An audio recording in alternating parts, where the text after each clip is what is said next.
শেষ হওয়ার কথা রয়েছে। আমরা দেখতে পাচ্ছি শিবিরের সদস্যরা নেতাকর্মীরা কিন্তু ব্যানার হাতে বিভিন্ন ধরনের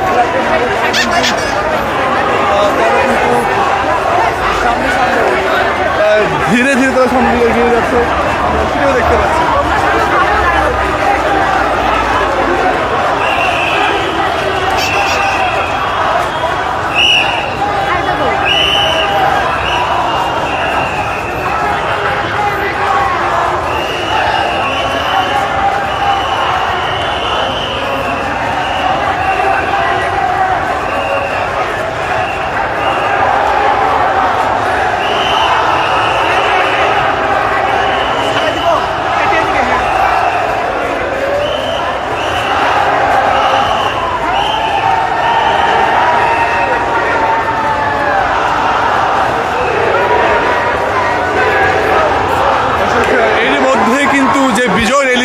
শিবিরের সেই র্যালিটি কিন্তু পল্টন মোড় পার হয়ে তারা প্রেস ক্লাবের দিকে এগিয়ে আসছেন এবং সেটি ধীরে ধীরে কিন্তু শাহবাগে গিয়ে শেষ হওয়ার কথা রয়েছে। এবং শিবিরের ছাত্র শিবিরের সদস্যরা তারা কিন্তু 8টার পর থেকে তারা জাতীয় মসজিদ বায়তুল মুকাররমের উত্তর গেট তারা জড়ো হতে শুরু করে এবং কিছুক্ষণ আগে ঠিক তারা যে বিজয় দিবস উপলক্ষে অর্থাৎ বিজয়ের 54 বছর উপলক্ষে তাদের যে র্যালি, তারা সেই র্যালিকে নিয়ে কিন্তু তারা শাহবাগের দিকে তারা যাত্রা শুরু করেছেন।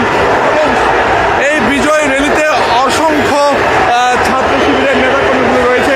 অন্যান্য সময়গুলোতে আমরা যেমনটা দেখেছিলাম তারা ফজরের পরপরেই র্যালি করে তারা সেটি সংক্ষিপ্ত আকারে শেষ করতেন, কিন্তু এবারে তারা অনেক বড় করে সেই র্যালির আয়োজন করেছেন।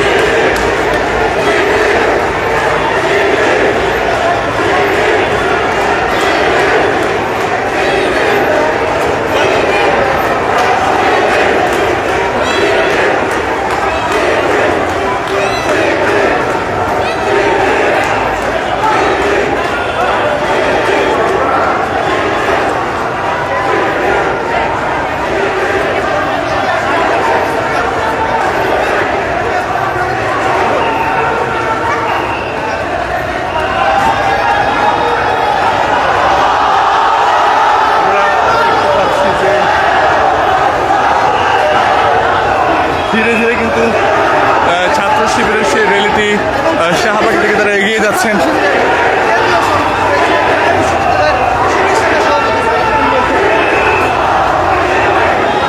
জানিয়ে রাখি, ঢাকা মহানগরের উদ্যোগে কিন্তু আজকের যে বিজয় র্যালি, সেই বিজয় র্যালিতে অংশ নিয়েছেন ছাত্র শিবিরের কেন্দ্রীয় সভাপতি মঞ্জুরুল ইসলাম সহ বিশ্ববিদ্যালয় শাখা কমিটি এবং ঢাকা মহানগর উত্তর, দক্ষিণ, পূর্ব, পশ্চিম সব শাখাতে কিন্তু শিবিরের সদস্যরা এই বর্ণাঢ্য র্যালিতে অংশগ্রহণ করেছেন।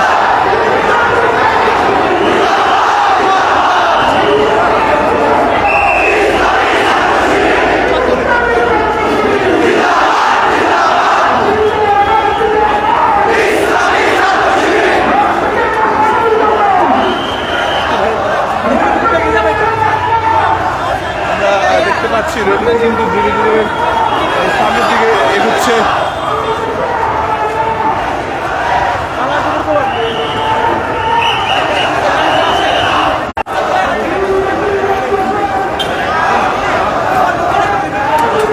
বিগত সময়গুলোতে কিন্তু ছাত্র শিবিরের এত বড় মিছিল অন্যান্য দিবসগুলোতে চোখে না পড়লেও এবারে কিন্তু সর্বোচ্চ